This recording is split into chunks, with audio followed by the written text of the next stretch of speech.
All right, I want to watch this video and get some commentary on it. It's been almost 9 years. A lot of things have happened over those 9 years, but not to the level of what was being planned and passionately discussed here. So we're going to watch this and I'm going to make some comments. Hey, how's it going? Josh Galt here. I just want to say Happy New Year, first of all, and give you just a little bit of an overview of what's going to be happening with Venturopoly this year. First of all, I'm going to be doing a lot more videos, so I'll be sending out emails and whatnot, and we're going to be posting a lot on the website, which will give you some information about. But I'm going to be doing a lot more video both here on social media and videos for subscribers only. So Why didn't that happen? Obviously, this guy seems rather articulate and excited about the prospect of making more videos for people who are subscribed, people who are interested in what Venturopoly was doing. And at the time, we had planned a big event for just a couple months before this that had gotten postponed to the coming spring. I think it'll be mentioned here. But sadly, this didn't happen. So we need to investigate why. that's the first thing. I think it's more personable. Sometimes it's not as clear as you can tell. It's not as clear as me just writing something perfect, but I think it's a better way to engage, and so I want to be able to engage with all of you. So there's a bunch of things that I'm going to be traveling and looking at, as well as just having fun. You can see on our social media the Venturopolis lifestyle and what it's all about. We're going to be starting to post a lot more from around the world, not only myself, but other people too. Other people were going to. Um, this could be chalked up to a failure of leadership or a failure of structure. Didn't put quite enough of the proper guardrails and incentives in place in order to get all those people to do that. I'm really excited about it. I've been traveling around the world for the last, well, all of my life, but especially the last decade. So one thing about that, um, this was the beginning of 2017. This was New Year's Day on 2017. So in 2015, it had been a really big year for me personally. The basketball team that I owned in the Cambodian Basketball League won the CBL that year, won the championship, and then that was in the summer, I think in June or July or something. Then in October, we held the second Riverboarding World Championship, which I had put together and directed in Guatemala. And so then coming into 2016, I just felt like I needed to really change my focus. I felt like I'd hit a ceiling with riverboarding, with the whole industry. So I stepped away from that. And we came up with this idea for Venturopoly. And it was some conversations in Colombia, I think, in 2015 that kind of sparked it. And then with some investors in an investor group. And then my buddy Cheryl and I came up with the idea and the brand. And we had a really big vision for it, which ironically is still applicable today. Like no one has really taken all of those aspects of Venturopoly that we wanted to do and built that type of a network community group. Um, Now it has evolved to something else. And so what I want to put together today is very different in some respects, a little bit more private. Um, but so 2016 was really a push to develop what's going to be next. What can I really throw myself into next to build community? Because I'd had great success with it, starting in the late 90s with riverboarding, but especially from when I built Face Level. The site was built, I think, in 2003. And then from there, it just sort of developed over the 2000s and then 2010s till I stepped away in 2016. So I really was excited about Venturopoly here at this point after 2016, that this is sort of my ikigai. This combines all of the things that I love, all of the components of life into one whole platform that I can really be passionate and obsessed with. And we're still going to have to figure out why I didn't maintain consistency with it. But that's sort of a little bit of what this was at that point and my travels and what I was, coming into it from. Been an expat for the last decade, living by flag theory, and it's been incredible. It's not because I hate my home country and nothing like that. It's just because there's so many opportunities and there's so much excitement, and I can never see myself staying in one place forever, right? Because the world is my home. The world is, as a Venturopolis, that's the idea, right? We're global Yeah, citizens. that has gotten a little tiring, quite honestly. The majority of my life has been spent in the developing world or in the frontier, third world countries, second world countries. Um, I honestly just miss driving on a rational highway that's paved, doesn't have potholes, that has road signs, and that people generally follow the rules. It's the thing I miss the most about the US and have missed the last 20 years about the US is just, and apparently now, because I don't get back there too often, when I do, I'm sort of in suburbia in a nice area, visiting family. So apparently the highways have gotten a lot crazier because of all the illegals that are driving semi trucks now, which is really unfortunate. So, however, the point about being an expat versus your home country, I made a video a couple years ago during the scamdemic about if people are just now looking to flee their country, it's probably a bad idea. Because if you're going somewhere where you don't look the same, where you don't speak the language, like you'd be better off in your own home country, but going to a rural area. And I still believe that. And I'm actually looking to base again, probably in my own home country. That doesn't mean that global travel is not the most fun, incredible exploration thing that we can do in our lives. Um, but that putting down roots somewhere, I think it's important to put down roots where you understand and can relate to those around you, have the same values. Obviously, that's the most important thing. Is the core values, but also language, culture, all those things are much more important, I think, today as we go more tribal than they were 9 years ago when I was making this video. I just love the chaos of the development in the emerging world. And so I like to surround myself with that. I like to go to hot, sunny places. And it seems like in the world around the equator, and especially right now in Southeast Asia, which is where I've been spending a lot of time, people are ambitious, they're driven, there's a lot going on in terms of construction, and so it's just daily inspiring to be surrounded by that. And there's just so many opportunities in the emerging world, and so it's exciting to be surrounded by that, even if it's not something that I could personally take advantage of. And this is the core component of what I want to bring back. This part exactly. Um, Technology didn't exist back then to do it the way that I'm building it now, but it does today. Every opportunity, but that's why Venturopoly can be so cool and can be so powerful. Is I see opportunities everywhere I go, and that's one of the things that I love to do. Is just I'll rent a moto or a bicycle or just drive around in a new place, exploring, seeing what's there, seeing what the Highly potential is, seeing recommended. what could be in terms of small businesses or property that's available or what could be developed, what people need, what's not there, what the demand is that's not being met. It's just, I've been traveling around as a whitewater athlete for the last decade, but my mind is always working that way, and there's so many times that I will see things and be like, oh, that could be such a cool business, that could be, that's something that could be a really cool idea if I wanted to move here and spend the next 25 years of my life, living here and working on it. So it was a bit of an exaggeration, and that's a clear indicator of where my mindset was at that time. That in order to build these things, it's the old Tony Robbins adage, right? You overestimate what you can do in 1 year, and you underestimate what you can do in 10. Um, Most of the opportunities would not have taken 25 years.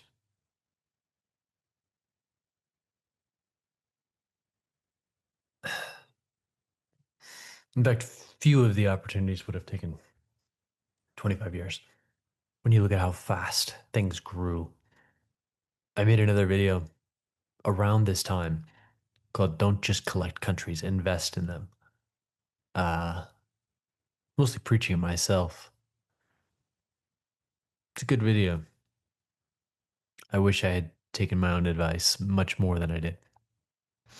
But the thing is, and this is the thing that's so powerful with Venturopoly, is the power of the network. And there maybe are people that want to go and move someplace and start a similar business to what we see, or maybe you just want to invest a little bit in a local person who wants to start this business that has huge demand in a local area. And so those are the types of stories and the types of things that we're going to be bringing to you starting very soon in the next few weeks. So what we're going to be doing with the platform, the Venturopoly platform, with the website, is it's going to be a members-only website. In terms of, it's free to subscribe, but the content that we're going to be putting out there, we want to be kind of behind a firewall so that it's only for you. It's only for people who have subscribed to be able to read the stories, get the information on potential opportunities, on potential deals that we're looking to invest in, and just all the exciting things that we're going to be doing this year in 2017. Which would have been a good idea to just be consistent with. Um, this hits really heavily at my high time preference at that stage, um, which is why I'm also very humble about Bitcoin because it has a way of humbling you. And I started investing in that in 2015. Again, the same person who previously I mentioned, um, he'd been talking about it for several years at that point. Um, but it was took me until like 2015 to start getting into it and buying and investing. Um, but you can see here the roots of a problem, which is high time preference. And so rather than just knuckling down and building it one subscriber at a time over a period of several years, we wanted everything to grow really, really fast. And that's a challenge to remain consistent if that doesn't happen. I think that's part of what the weakness was, that why didn't remain consistent with it back then in that year. Venturopoly is, it's something that we've been working on and discussing for about a year now. Seriously though, for about the last 6 months. And so we're ready to go with it. Just putting some final touches on the site and making our plans for the upcoming event that we postponed from November until this spring. The thing about Venturopoly is it really is a lifestyle, and it's a lifestyle that many of us have been living for a long time. But it's not only about investing in emerging markets. That's going to be our core business. So the lifestyle thing, I don't remember if I said more here coming up, but we'll watch more. But purpose is more important than hedonism to stay consistent with something, because greatness requires obsession, and very few people are obsessed with hedonism, obsessed with pleasure, obsessed with lifestyle. Andrew Tate, maybe you can say. Um, that's his shtick. That's what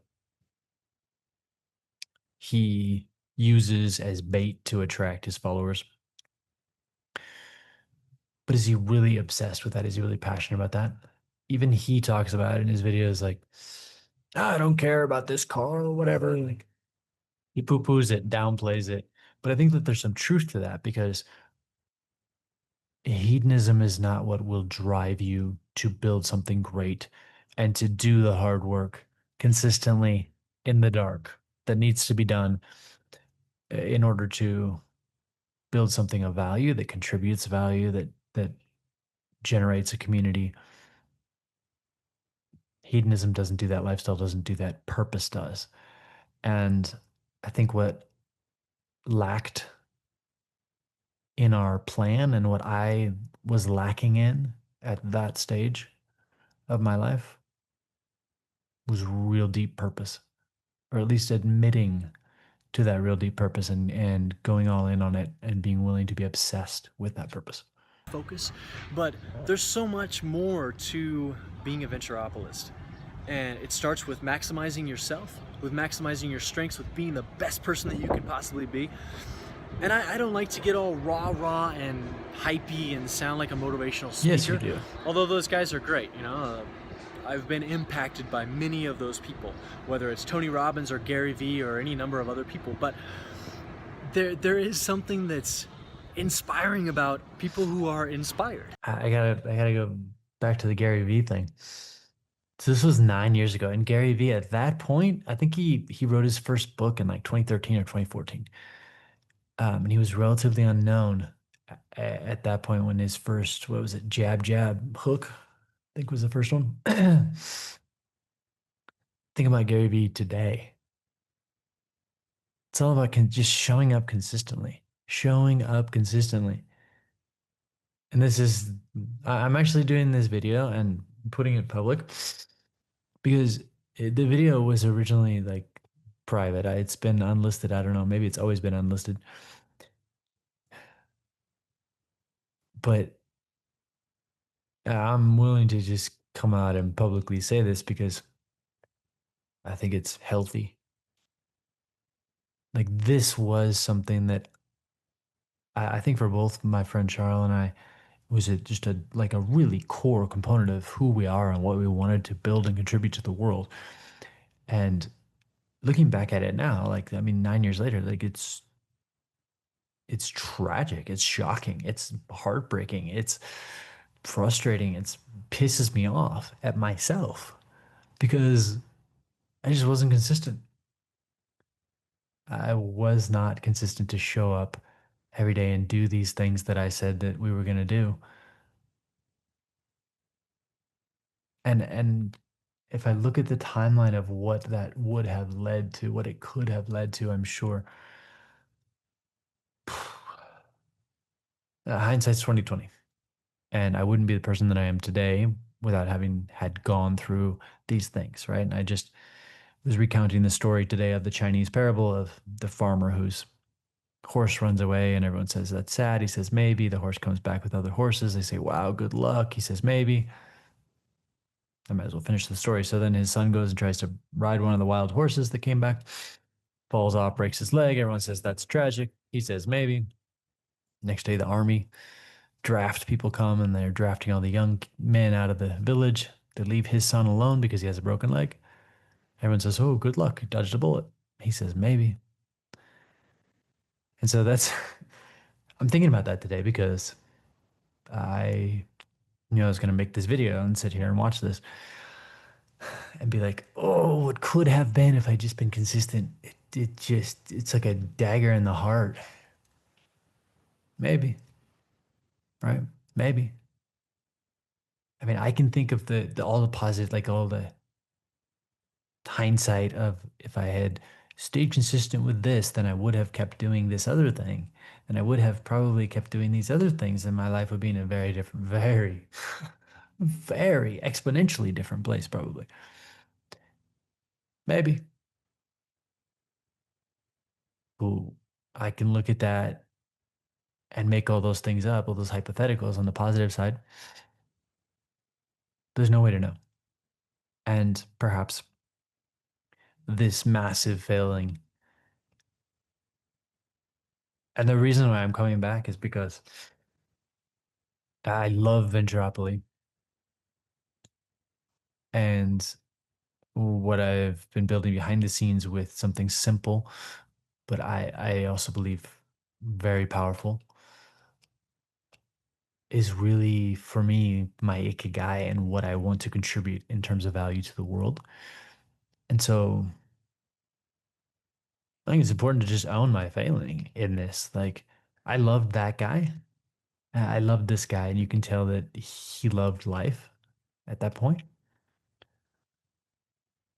But he had some shortcomings that it's taken almost a decade now to really work through. So And so I'm inspired by the surroundings that I'm in and by the things that I'm working on, by the person that I'm becoming. And so I hope that I can inspire a little bit of that to you as well. And then in networking together with all of the people in Venturopoly and with the meetups and the different things that we're going to be doing, I want to be inspired by you too. And so it starts with the individual. And then there's the idea of flag theory, which is being an expat, internationalization, setting up international corporations and having your assets in safe jurisdictions and having different tax residency to take advantage of the legal opportunities that are there. So this still does exist. There's a lot of shysters out there that are selling second, third passports and charging just massive amounts of money to do these things, and they don't even put boots in the ground in a lot of the countries that they're promoting. Um, just one of the things that kind of turned me off about that whole industry over the years, including back then. But as we saw during Scamvid, uh, things changed so quickly. Um, in 2021, I built a spreadsheet along with a couple other people um, that we were attempting to keep updated on where the safe countries were, what the regulations were, what the rules were for travel, and needing to have your poison papers and all those things. And it just got out of hand because things were changing so quickly and it was so convoluted and it was very challenging to get the truth. And since then, we have seen a lot of changes geopolitically and globally, um, to where this is something that will be an ongoing conversation, but it's going to depend on people's needs and interests and desires. And, um, there's conservatives from the US who have moved to Russia because they feel like that's a better place to find freedom. Um, and there's many other places around the world that people are repatriating or still leaving their home country to go somewhere else based on opportunities or whatever. Um, I'm in a place where they don't believe in sound pollution rules, so that's why you hear the sounds. Um, and I'm looking to get back to someplace much more rural very soon. But flag theory is there's still a lot of ways to play the game. Um, it's still going to be an important component, but not in the way that it was being pitched and discussed a decade ago. Things have really changed and evolved, and we have to evolve with them.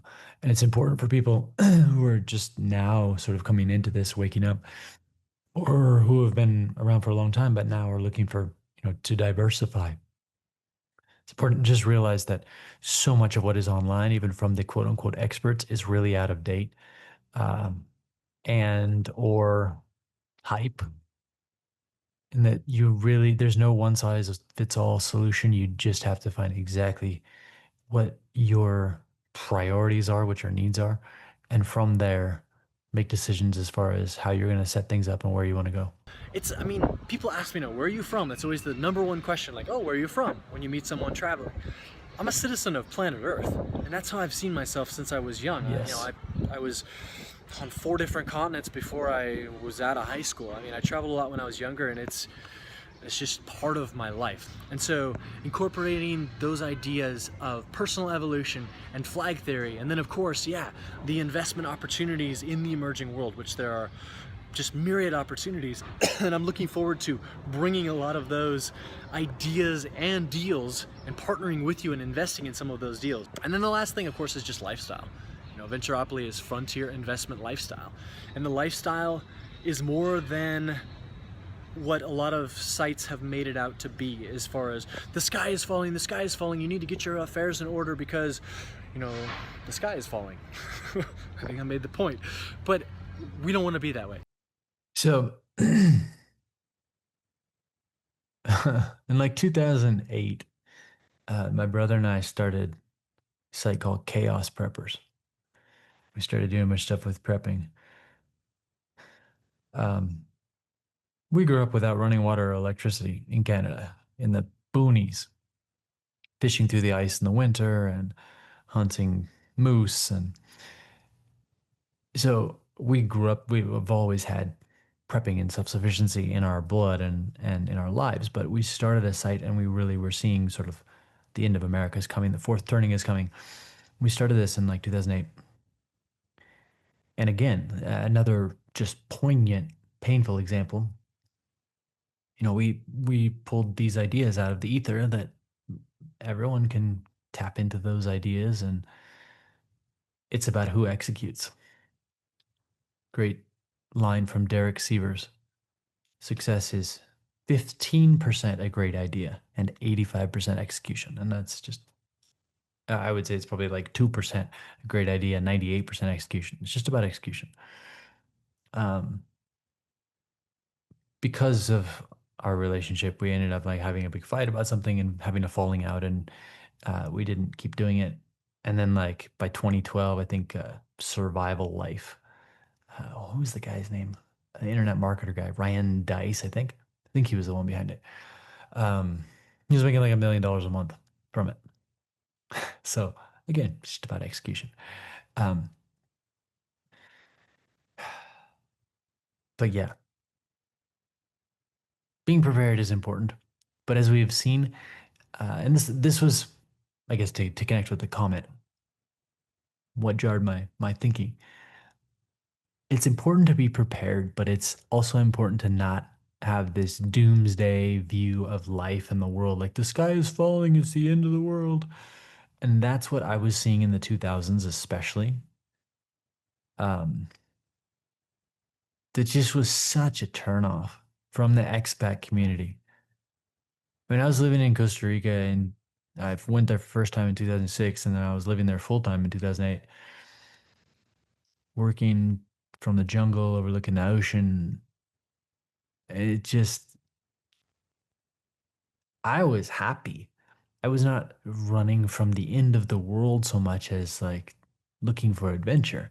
And yet, all of the expat sites at that time in the late 2000s and the early teens or tens, it was just so savage and depressing about how it's the end of the world. And it's, you still get that from so many of these publications that, I respect what they have to say.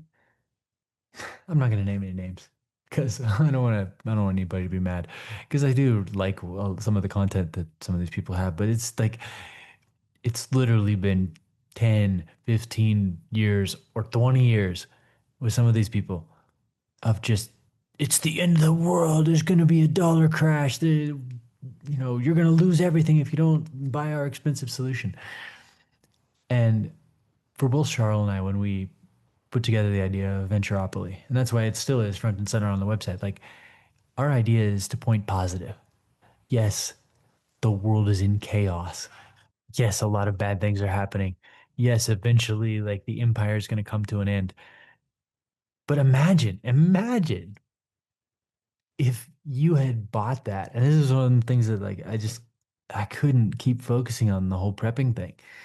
Because imagine if like you had done your 3 years of food supply and all that like in 2006, 2010, 2015. Like you would have had to keep replenishing that every few years.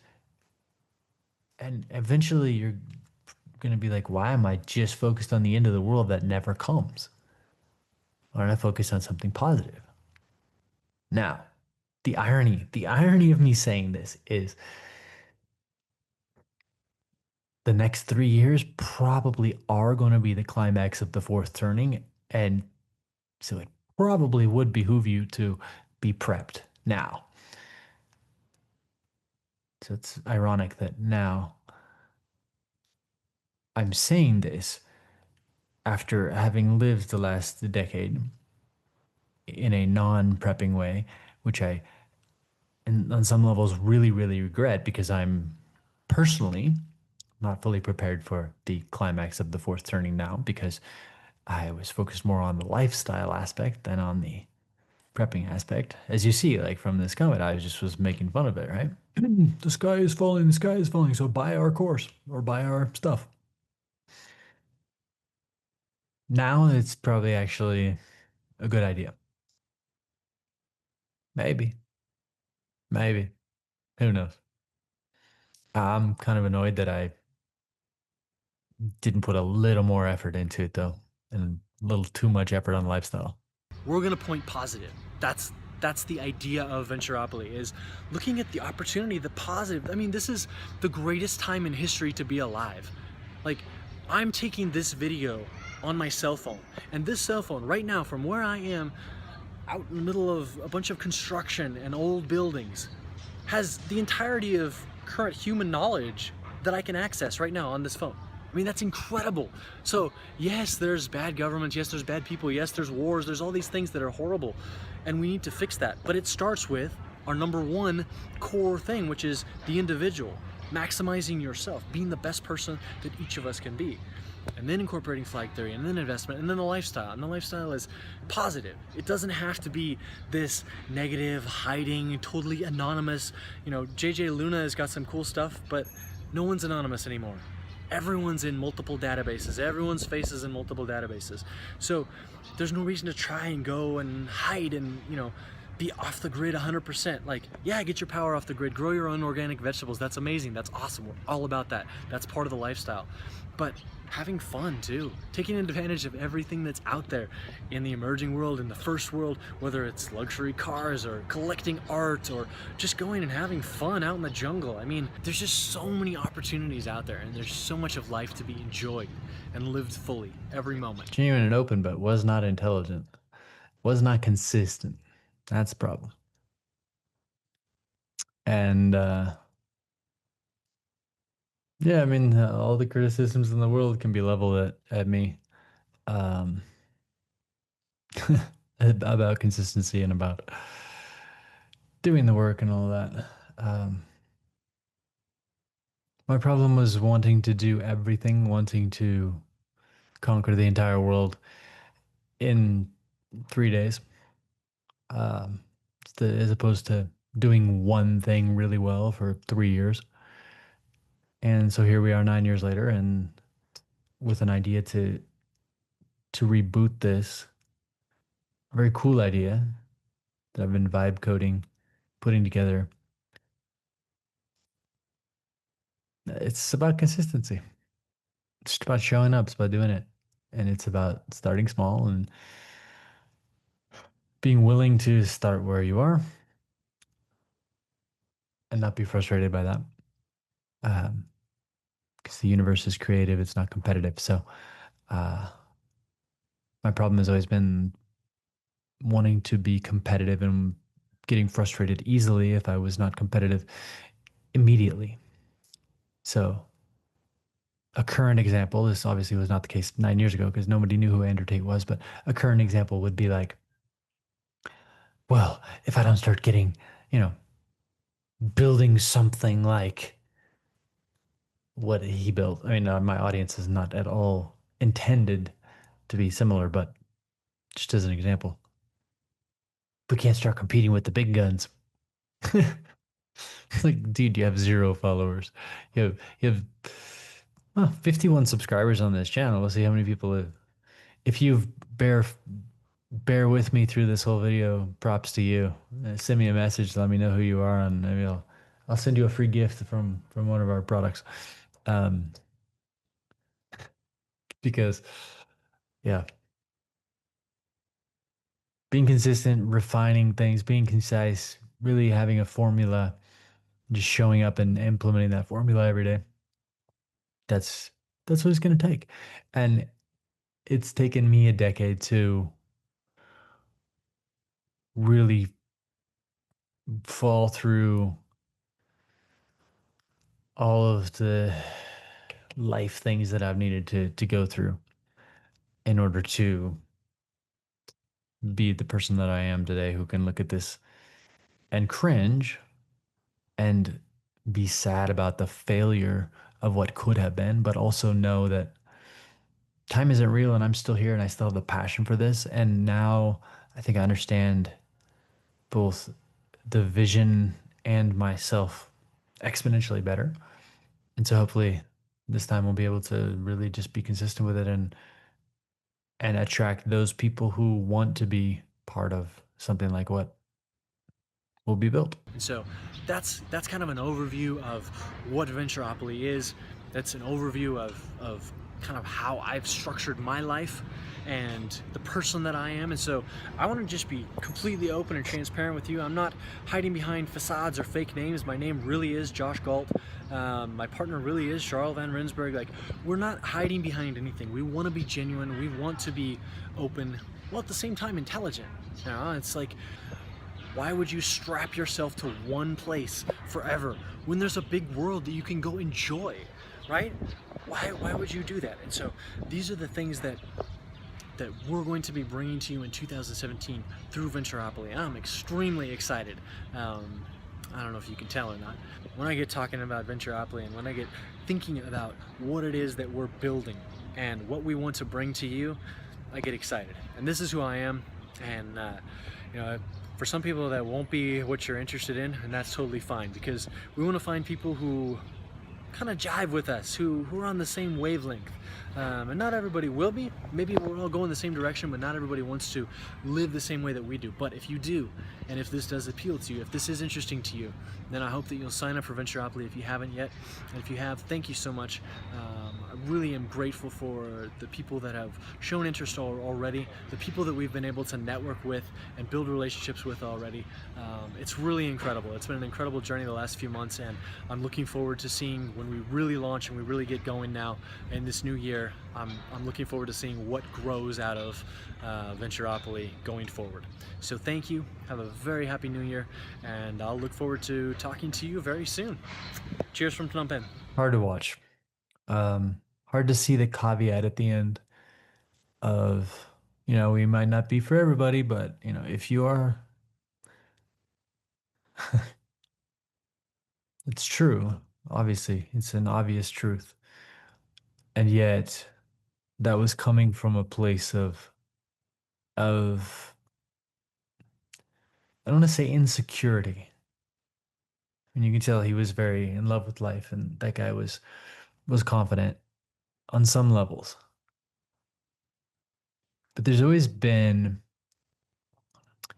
a bit of cringe, I think, because of how I grew up, because of things that happened when I went back to the US from our no electricity, no running water upbringing in Canada in the boonies, going back to civilization, integrating, being smart, being a good athlete, but being in a very, very strict household that did not allow any pop culture. Like electric guitars were considered satanic, even like in Christian music. Um, Obviously, no TV. We were allowed to watch sports, but no advertisements. So there was a lot of just culturally things that then growing up, you go through junior high and high school that way, being a high performing person, but also not part of any clique, any group. Um, Partly by my inherent nature, but also just because of the nurture making us sort of social outcasts in a way. Um, it's made it more challenging for sure to deal with then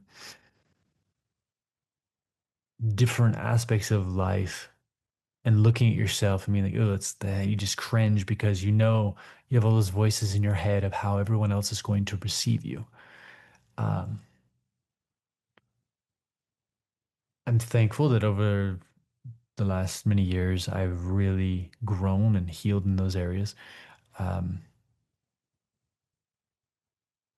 but there will always, I think, be those aspects in any person's life that when you see yourself say something or act a certain way that is fully you, but also fully the reason why people made fun of you when you were younger or whatever. Um, I don't remember who said it. Someone was posting about like when you watch yourself and you cringe at certain things, like that's the real you and that's the you that you need to embrace. And that really resonated with me because, man, that's true. the things that I cringe about when I look at videos, even like really awesome videos during my whitewater time. Um, just like such a dork, like so innocently happy. Like after I ran Gorilla, that's a great one. When I riverboarded Gorilla the first time, and the Epic TV video about that, and like the guys interviewing me afterwards, and I'm like, I'm giddy because I'm just happy. And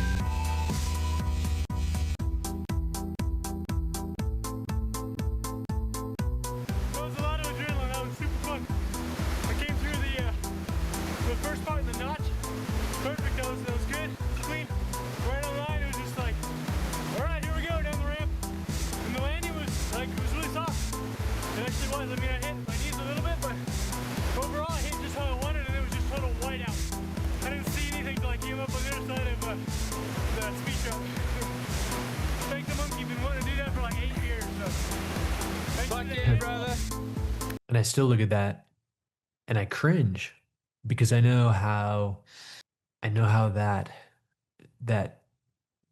genuine innocent joy sometimes comes across and how it always came across when I was younger and the response to that. And so it's actually quite tragic to think about.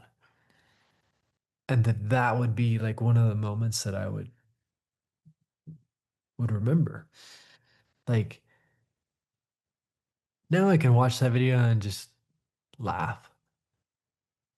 But when it first came out, I was nervous to share it with anyone, and for many years after, because I I feel like such a dork for being so happy, and not in like a yeah, I conquered the world sort of like manly happy way, but like in a little kid way of like, oh my God, I just did something that was so cool. Ha ha ha. And that's just part of the battle. I think that I can't speak for anybody else, but at least for me, it's been a really big part of this whole journey and a reason for the inconsistency, a reason for not following through as much as I should because it's easy if it's something I don't actually truly care about on a core level. I did Into Vegan and I got so much hate for like 3 years online. And I used it as fuel. I thought it was fun. Like, I mean, even with something like that, which we did to generate interest in our insect company and to at the time and to troll the vegans because I can't stand extreme vegans. But even still, like it's not nice hearing some of the things that people say about you online. But it didn't hit really, really hard because that wasn't my core thing. That wasn't my ikigai. It was just something that we did. But when the closer it is to the real person that you are, the closer it is to your real passion, your real ambition, your real obsession, your real persona, the closer it hits to the lessons that your spirit needs to learn on this human journey, the more it's a challenge. And it's taken me a very, very long time to learn that. Um, and I'm still learning, and I'm still going to be learning it my whole life, I'm sure. But I think I'm in a much better place, much more confident place of understanding, be, do, have, give, understanding that I just need to be me and that because greatness requires obsession, I just need to be obsessed with the thing that I truly have seen as like this encapsulates everything for me. This is my ikigai. Even if everyone mocks it, makes fun of it, says it's impossible, talks it down, whatever, that shouldn't matter. It should not matter because I can look at the track record of things that the ideas that I pulled from the ether, the ideas that I saw coming. I was right way more than I was wrong. Even if I didn't execute, someone else executed. And someone else made those things happen.